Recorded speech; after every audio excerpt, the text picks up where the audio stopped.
Welcome, everybody, to Hot Takes on the Lake. I'm Josh, joined by your host, Nick, and we are two lifelong Browns fans. And today we will be talking about the upcoming Browns game at home this Sunday against the New England Patriots. Both teams are 2-3 going into this game. The Patriots, as of the time we're recording this, have not made any news or confirmed anything in regards to the status of Mac Jones returning. So we're not sure if we'll be playing Mac Jones or if we'll be playing Bailey Zappi, who stepped in for them in their win last week against the Lions. This is a game that I know I predicted as a loss. I think you might have predicted as a win, Nick, at the beginning of the season. But I've definitely flipped. I'm just going to say that right now. I think this is going to be a win. We're going to get into it, but I'll throw it over to you first. What you've seen of the Patriots so far this year, what are your kind of initial thoughts going into the game Sunday? Well, first of all, you're not allowed to flip, so you have to pick the Browns to lose this game. All right. No, but I wasn't really too high on the Patriots coming to this week. I didn't think they'd be god awful coming into this season, but I wasn't thinking that they would compete for the division or anything like that, or even make the playoffs. I think Mac Jones is a good quarterback, but I think they just need a little bit more weapons on offense for him. I know that Devontae Parker, I just actually found out that he's on their team now. I just expected him to still be in Miami. He's a good receiver. He's a good weapon out there, but I just don't think they're there quite yet. And obviously I feel more confident with this Mac Jones injury. He's still going to be questionable. Not sure yet if he's going to be able to play or if it's going to be Bailey Zappi. I didn't hear what happened to Brian Hoyer. I know he got knocked out of the Packers game. I mean, I wouldn't expect him. If Zappi played last week, I assume they'll probably just roll with him. I believe he's on IR. Okay, so there you go. So you won't have a homecoming with Brian Hoyer at all. Oh, So, that would have been cool. yeah, which was actually funny because at the Browns game last week, the guy sitting right in front of me just had a Patriots Brian Hoyer jersey on for whatever reason. I'm not sure. He was cheering for the Browns, but just had a Hoyer Patriots jersey. There wasn't enough time for him to get a Browns one when he was here. There wasn't long enough. He's like, damn, I just got to get the Patriots one. All right. Yeah. But anyways, yeah, as far as the quarterback position goes, it makes me feel a lot more confident. I think defensively they'll always be tough. With just a Belichick coach defense. So I think they'll obviously give us some problems, kind of, key on stopping Nick Chubb in the explosive running game. But I expect Nick Chubb to just, do what he does and just put the offense on his back. And I think if Brissett, doesn't try to force any more passes into the end zone when guys aren't open, I'm feeling pretty confident about this game personally.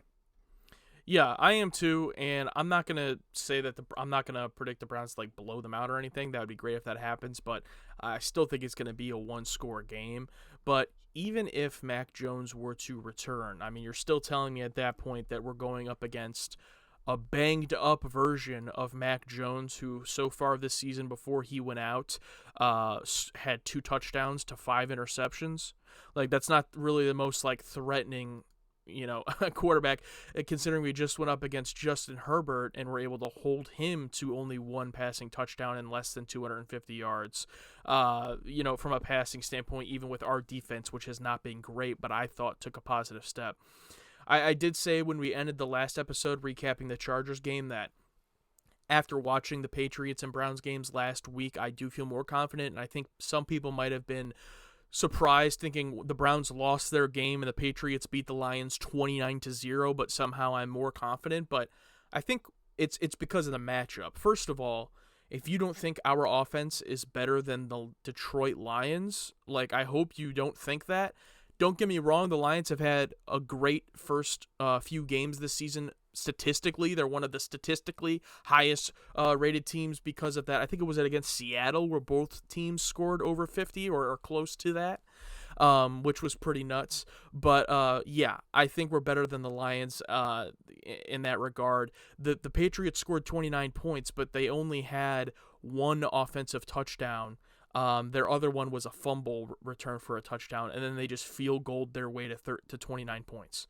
So it wasn't like a super impressive offense. I mean, the Bailey Zappi guy had one touchdown, less than 200 yards passing. It wasn't some type of clinic. So that's why I said it actually made me more confident watching it. And we are a really good offense, and I just flat out don't think the Patriots are good enough to keep us from scoring 30 points. Yeah, I don't think so either. And just looking offensively, even besides that, I think their leading rusher is oh god, I'm gonna fuck up the name again. Ramondre Stevenson. I think you corrected me on that. Um, Nobody impressive. I think obviously our running game. That's the biggest issue with the defense right now is just not being able to stop the run no matter who we're playing. Even though I couldn't really pronounce that guy's name, I wouldn't be surprised if we end up giving up over 100 yards to this offense. That's the only thing that I really think is gonna come back to bite us is if we just, especially on third down, just giving up these plays. Um, we've just been so it's gotten to the point where if we get to a third down, no matter what the yardage is, even if it's like over like 8 or 9 yards, I just expect us to give it up. It's just I have no confidence for this defense to get off the field. Um, Last week it just seemed like the Chargers had wide open room to run wherever they wanted to, and especially once they got past the line of scrimmage, into the second and third level of the defense, it was just a complete breakdown, just missed tackles and whatnot. So I think that's going to be a key is just making those bad plays. We're not a great tackling team, as I alluded to last week. Just a lot of arm tackles. So I think if we just kind of give up these plays, giving up those yards after contact, especially, I think that can really come back to bite us in the ass. But I think this will still be a good week to maybe get that running defense, a little bit of relief and just not give up, 100 yards to some guy who, is really not, an elite running back by any means. Yeah, and I would love to see a step forward as well. I'm not going to bank on it. I think if we have one flaw this game, I do still see them being able to run the ball on us quite well. They aren't like an elite running team or anything like you said, but it really seems at this point that we're going to allow anyone to look like a great running team. And, even having just a decent running back can break 100 yards. So I would love to see that not happen, but I'm not going to count on that. I am more going to be counting on our pass defense to once again take another step forward, going up against a much worse quarterback than Justin Herbert, and being able to force those turnovers. We did get get them pretty held back on their fourth down conversion. They over 2 third down conversions. We held them to 3 of 10 last week. That's like excellent. If our defense, and that's mostly the pass defense, you're thinking in third down, fourth down scenarios a lot of the time. So if our pass defense can hold that up and keep them from scoring, I could still see them scoring a lot of field goals because we are a lot of times a bend don't break defense, which I'm not a huge fan of, but I get it. But like I said, I fully am confident in our offense scoring over 30 points this week, and if the Patriots are going to try to beat us with field goals and score that much, then I would just love to see it. I think the only path to victory for the Patriots is to force those turnovers, which I don't think is impossible. I don't think we're immune to that. But, Jacoby Brissett, I saw a picture on Twitter during the Browns game, something along the lines of like he's thrown 0 interceptions in the first 57 minutes of football games this year. So because the 3 interceptions he's thrown are all in the last 3 minutes. So as long as we're not playing in the last 3 minutes, I think we'll be pretty good there. But in all seriousness, yeah, unless I think we're going to be having to make a lot of either forced errors the Patriots credit or even unforced errors to lose this one. Yeah, if this comes down to a game-winning drive, I just think you can chalk it up to that. We're probably going to throw an interception. So I don't expect it to come down to that. Again, I think they're going to be keying on Chubb and Hunt especially. But I expect us to be able to weather that storm. Nick Chubb to have another big game, leading the league in rushing.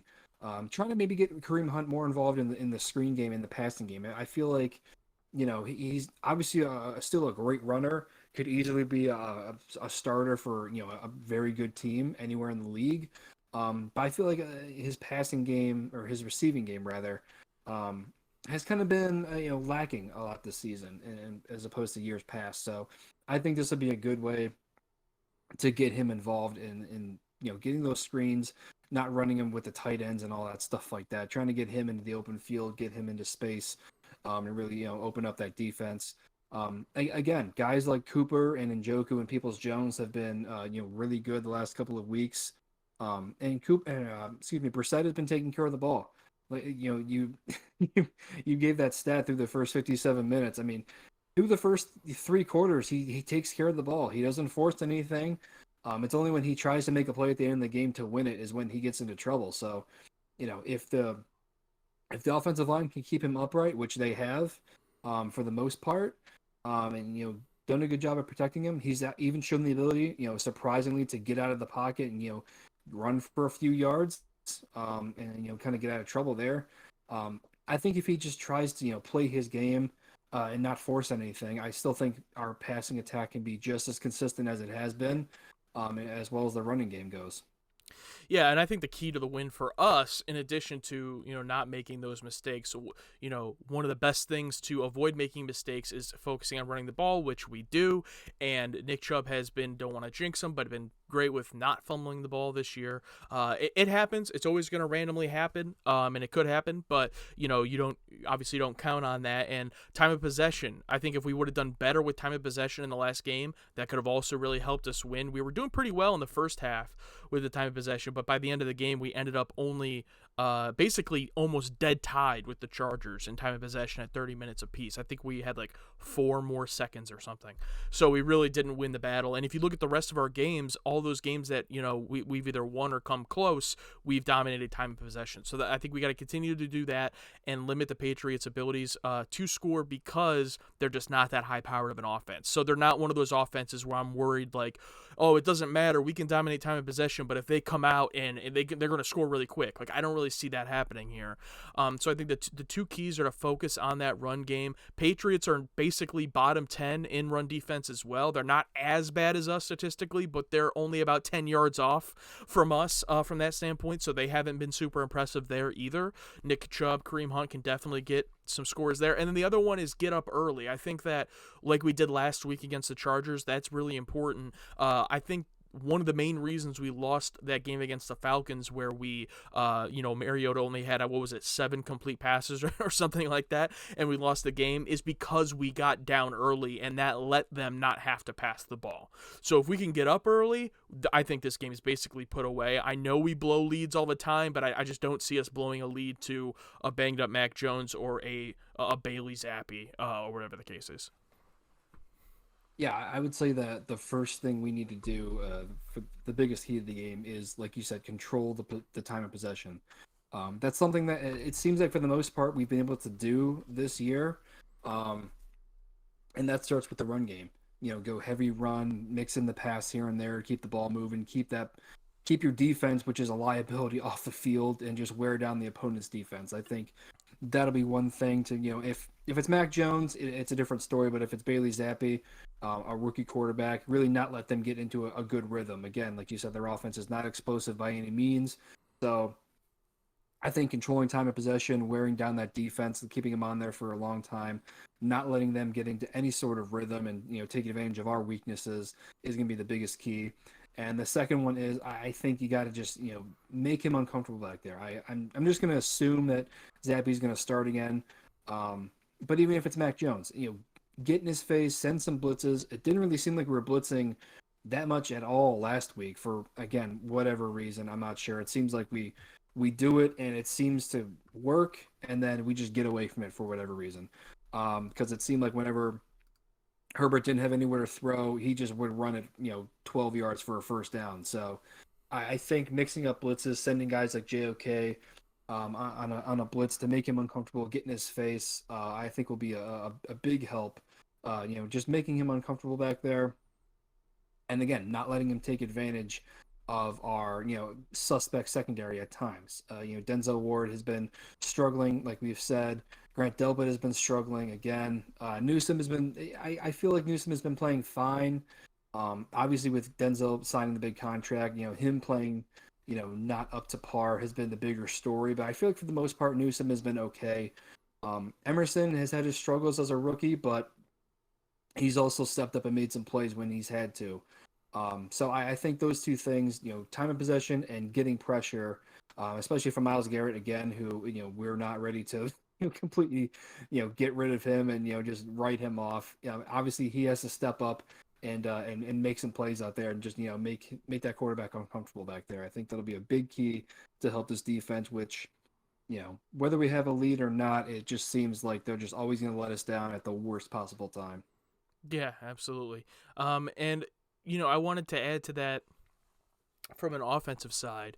I'm also excited to see the passing game this week because I feel like week after week, that's the one thing on our kind of the one part of our team that's just gotten better and better. I mean, literally week after week. Week one, Brissett had multiple huge overthrows that were bad, and he just overall wasn't great. Besides, of course, his last drive where he took us down for the field goal, but wasn't great. And then I feel like since then, our passing's just gotten better and better to the point where I was genuinely like impressed with Cooper last week. Like I was like, we actually have a number one receiver. This is awesome. Like I hope this guy stays here for a long time. He was great. David Njoku better and better every game. Donovan Peoples-Jones been having a great game. So I'm excited to see that again this week, and hopefully that can progress, because if we get our receivers to a point of being like a top 10 or even top 12 receiving core in the league, and then you put in Deshaun Watson at the end, as long as we haven't lost too many games, which we'll get to in a few minutes here, but as long as we're in some type of contention still, we could be a playoff team, when Deshaun Watson comes back or starts with the Browns, if our receiving core is kind of already has that chemistry and is on kind of on their best A game. So that's something I'm looking forward to as well. Yeah, absolutely. And, like we had talked about last week, I think signing a defensive tackle and trading for a linebacker who used to be a Pro Bowler a few years back in Deion Jones, when he's healthy, he is a good player. I think definitely would be an upgrade. Um, and just the urgency it seemed to happen. It seemed like a couple hours after the game ended that we had made that trade. Um, I think it just shows that, yes, Andrew Barry is still trying to, make the best out of this season. Obviously, they're going to be hamstringed with the quarterback play. But I mean, we talked about it a million times that I think Deshaun Watson still will struggle when he plays. He's not going to come back and look the same as he did in Houston for those the past couple of years for sure. There's going to be some growing pains. There's going to be some struggles. But I still think that they're willing to compete and willing to fight for, if not the division, at least a wild card spot in the playoffs. I think they're not ready to punt on this season, and I completely agree with that. I don't think they can afford to. I mean, I think over the years we've just wasted so much talent that we've had on this team. When it's been few and far between when we've had really elite talent. But I mean, you have Garrett and Chubb and Hunt and Denzel Ward and all these other guys. It's like you can't just waste a season of these guys in their prime. Just in looking forward to next year when you have a good quarterback. Obviously, next year I think is the year where you really have to put it together, make that real hard playoff push. But I think this year, obviously, they're still trying to make the best of the situation, trying to keep the boat afloat until Deshaun Watson comes back. And even if it's less than his best, I think it's still going to be better than what Brissett has been doing. He's going to be able to make more plays, make these tough throws that Brissett has not been able to make. So I think just with the urgency of these trades and these signings, I think it just shows from the organization that they're still trying to make the best out of the season and still trying to fight for a playoff spot and not ready just to pack it in and give up. Yeah, absolutely. I agree.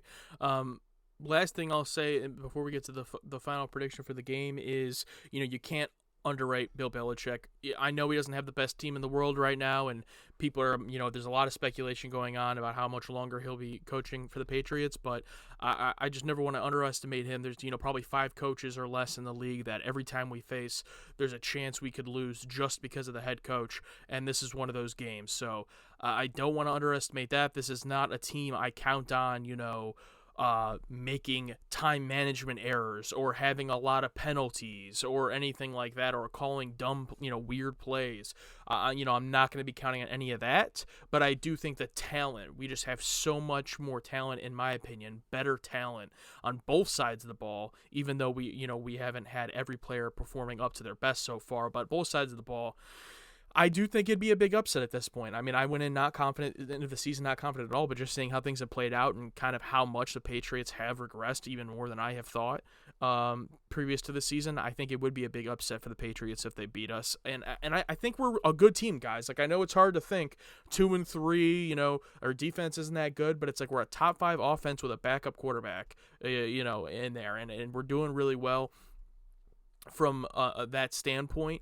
If you thought that every team with less than 3 wins through 5 weeks, their season was over, that would be over half the league. That'd be 18 teams that don't have 3 wins. Now, you could probably argue maybe 8 of those teams are probably their seasons, not 1-4 or whatever the case is. But 18 teams to no longer have a shot, at the postseason, I think it's a little bit too early for how negative we're being. And I know we got tough games coming up. We'll get to that, but I think this could be a really great win for us. Yeah, and I think early on this season that the teams that people have been really high on, I mean, a lot of them are still like 3-2. They're just a game better than us. I Mm-hmm. think a lot of games have been real close this year across the league, um, and there's just been a few elite looking teams. Obviously, the Eagles have gotten off to a great start. The Bills look just unstoppable right now. The Chiefs are always going to be good, but besides that, it seems like it really is like a crapshoot each week. It could go either way. Obviously, with the Browns, the first 5 games, they could have gone either way. Um, I still think this would be an upset, like you said, with the Patriots. I think that I just think offensively they don't have enough, despite our problems and despite our mental errors and whatnot. I don't think they have enough to beat us. I still think just running the ball, controlling the clock is going to be too much for them. So I'm expecting the Browns to win this game. If I had to go with like a final score, I would probably go like 31-17. Um, I think it'll be a good win. I think it'll be a much needed win too. Just like we were talking about, just the state of, at least on Twitter, it just seems like people are losing their minds, and rightfully so. There's problems, I know. There's obviously going to be people overreacting, and there's going to be people throwing blame. And there goes my light for the second episode in a row. Um, and people are going to be throwing blame in the wrong places for sure. But I think this is not a must-win game, but I think this will do a lot, especially if it's an impressive win, to really kind of calm the storm down and just let people know that this still is a talented team, at least from the offensive standpoint. Besides the late game interceptions, we've been in each game to win it. Honestly, and a lot of times it's just been handed to us and we haven't executed. So a lot of these games could have gone in a different way. Um, so I think from that perspective, you know, I don't know. You just have to look at the opportunity that is presented to you. Yeah, it hasn't always been pretty, but again, you had an opportunity to win the game with a field goal. You had the opportunity against the Falcons to win, and you threw an interception. The same thing with the Jets. You were up 14 with 2 minutes left, and they didn't have any timeouts, or 13, excuse me. So, I think it's just from a mental standpoint, not giving the game away when you have a golden opportunity. I just don't think the Patriots will be able to put us in that position, hopefully. So I'll pick the Browns to win, and I think it'll maybe calm some of these flames that are kind of popping up, at least from the fans' perspective for now. Yeah, I'll give the Patriots a little bit more credit, but I'm still going to take the Browns. I'll go 31, same score for the Browns, but I'll go 27 for the Patriots. And I think it should be a good win for us. And like you said, nothing will calm Browns fans for long. Um, but a win here would be good. And I'll be honest, I've been pretty optimistic, even recapping our last loss, and now with this game, I've been pretty optimistic this week. So now will be my doom and gloom moment. If we do lose this game, it's going to be really bad. Not only the response from online and the fans and all that, but even just from a schedule standpoint, if we lose this game, first of all, it would be a loss against an AFC opponent, which isn't good, even though they're not in our division. But you would essentially then force yourself to have to go 2-0 before the bye week, and that's against the Ravens and the Bengals. Because if we have any shot at the division, we would have to win both of those games. I think if you win this week, you have a little bit of breathing room to split those two games and end up 4-4 at the end here. But if you if you do lose that, then yeah, I think you have to win both of those divisional games, which is going to be tough because coming out of the bye week, we've already talked about it previously, but Dolphins, Bills, Buccaneers, it's going to be a miracle to win 2 out of 3 of those games, in my opinion. So that's going to be extremely tough. And if you come out of it, if you're going into that 3-5, and you're coming out of that 3-8, or even 4-7. I mean, that is going to be tough. So it is an important game. I think we'll win. I don't have much worry about it. But yeah, if we lose, I don't think I'll be the same, optimistic Josh next week. But we'll see. Yeah, yeah, we've talked about it a bunch of times that yeah, there's going to be a lot of tough opponents, um, that again are going to be able to take advantage of the problems we've been having and just the mental mistakes that we're making. So, now is the time to clean that stuff up before it could get really ugly really fast later in the season in the upcoming weeks. Um, and yeah, even against, I still don't think the Jets are a good team, but again, that's another one where you know, obviously we should have won that game, but you let a bad team, an inferior team, just come back and beat you on your own field. So, I really think that we just have to obviously fix the problems on defense, be able to stop the run, and then late in the game, if it comes down to a game-winning drive, just Brissett needs to play his game. Stop forcing everything. Stop trying to make every single throw. Yes, the play calling obviously has to be better, but I mean, if the play call is the play call, I mean, I don't think he really has the cachet to be able to audible or change really anything out there. I mean, he can maybe move guys around if he wants to, but I don't think he's going to be, go like, oh no, we're going to be doing this instead. I think that's going to be obviously for Deshaun Watson when he plays. So, um, yeah, the play call is the play call. Obviously, that can be better, but we need to execute better and not give up those late game interceptions because they're just killers. It's honestly, and we promise not to talk about it, but I mean it's like when we had Baker, it was like you just expected if the game was close, it's probably just going to be a late game interception that's gonna do it for us. So this game I'm pretty confident for, but I think if I think we lose only again if we just shoot ourselves in the foot and just don't make smart plays out there. Yeah, and again, talking from a division standpoint, we win this game. I mean, remember we're 2-3, but I do think it's safe to say the Steelers are probably one of those teams that their season is just about over. I mean, I don't want to count out Mike Tomlin; he might be able to drag them to 9-8. But it's looking pretty bad. And then the Bengals are also not looking too great. We're ahead of them. They're also at 2-3. So even if the Ravens win this week against the Giants, who are actually 4-1, but let's say they beat the Giants, right, and then we win this week as well, we then face the Ravens next week, and that game would be for the leader of the division at that point. So I know it sucks looking at a 2-3 record when you feel like we should be 5-0 or at least 4-1, but just keep in mind that division-wise, no one is out there at 5-0 or 4-1. At this point, and we could very much be. I mean, hell, you win this game, get a little bit of momentum going, then you do sweep those two division games against the Ravens and Bengals. All of a sudden, you're looking at 5-3, leading division by a game, and have a division win over each team, 3-0 in the first half, and then you're looking pretty awesome going into the second half. So definitely not the end of the world yet, but I'm just really hoping we don't drop this game because we've already lost 2 in a row, and it's going to be rough if we lose this one. Yeah, and again, just at least from the fans' perspective, it seems like there's just so many camps out there. It's Miles Garrett sucks, he's overrated camp. There's the fire Joe Woods camp. There's the fire Kevin Stefanski camp. Yeah. There's just so much turmoil already. 5 weeks into the season, so like we said, it's only going to get tougher. There's going to be some really good teams coming in here, and even the division. I mean, I still feel like even though Pittsburgh looks pretty bad. I feel like that's another game that we could really just, that we can easily give up no matter who we're playing. So I think we only have ourselves to blame if we lose this game, no matter what this outcome is, whether it's the defense or the play calling. I think it's going to be on us. So yeah, just I for my mental health and for the fans' mental health, I just hope we win this game because, like I said, there's just a lot of stuff going on right now, and we've seen it before. It can get really ugly really fast if we drop this game. So I'm going to keep my fingers crossed on that. All right, well, that's going to do it for our preview of this game here on Hot Takes on the Lake. Whether you're watching us on our YouTube channel or listening on a podcast platform, make sure to subscribe so you can join us for all of our episodes and also our live streams of the games as well. Yes, and thank you guys for watching again and listening wherever you can listen to your favorite podcast. You can follow us on Twitter at Hot Takes 216 and on other social medias at Hot Takes on the Lake.